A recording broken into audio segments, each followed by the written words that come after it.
أعوذ بالله من الشيطان الرجيم. بسم الله الرحمن الرحيم. الحمد لله رب العالمين، له النعمة وله الفضل وله الثناء الحسن، وصلوات الله البر الرحيم والملائكة المقربين على سيدنا محمد وعلى آل كل وصحب كل الطيبين الطاهرين. أما بعد، عباد الله، أوصيكم ونفسي بتقوى الله تعالى وطاعته. إخوة الإيمان، ونبي صلى الله عليه وسلم miaka 13 katika miaka aliyokuwa kapewa wahi, miaka 13 anapambana na watu katika kuwafundisha ilmu ya aqida, ilmu ya tauhidi. 13 ndani ya miaka 23. Maanake miaka mingi zaidi alitumia katika kuwaelekeza watu nini? Tauhidullah, kumpwekesha Mwenyezi Mungu Subhanahu wa Ta'ala, katika kuwafundisha na kuwafahamisha kwamba Mwenyezi Mungu Subhanahu wa Ta'ala muumba wenu, sifa zake ni hizi na yeye hafanani na viumbe vyake. Mpaka ikafikia mahala Mayahudi wakawa wanamfanyia shere, wanamfanyia sinzai.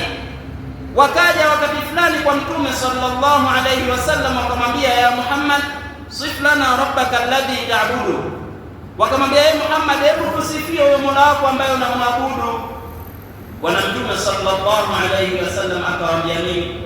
Akashushia wahi, akaambiwa kul huwa Allahu ahad, sema uambie Muhammad, yeye Mwenyezi Mungu ni mmoja. Maana yake nini?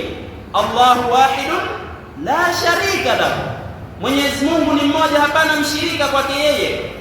Hakuna anayeshirikiana naye katika dhati wala katika sifa wala katika vitendo. Hakuna anayeshirikiana naye, yani hakuna anayeshirikiana na Mwenyezi Mungu mfano katika sifa fulani, kwamba Mwenyezi Mungu sifa yake fulani iko hivi na kiumbe fulani kipo ambacho pia sifa yake kama nacho pia kipo kama hivyo. Allahu ahad, Mwenyezi Mungu ni mmoja. Allahu samad, yeye Mwenyezi Mungu ndiye mwenye kukusudiwa.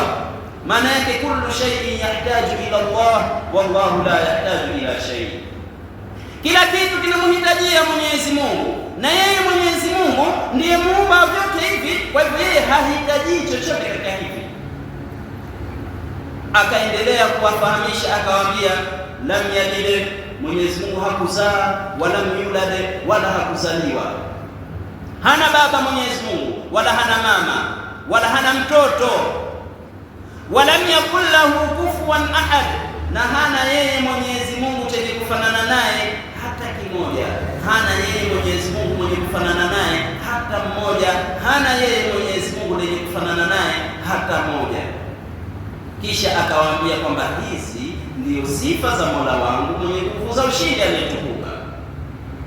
Kwa hivyo Mtume sallallahu alayhi wasallam alikupia vikubwa mno katika kuwafahamisha watu aqida, tauhidi, wajue kwamba Mwenyezi Mungu Subhanahu wa Ta'ala yeye ndiye muumba kila kitu, na yeye ndiye ambaye anastahili kuabudiwa, na yeye hafanani na chochote katika vitu mbalimbali.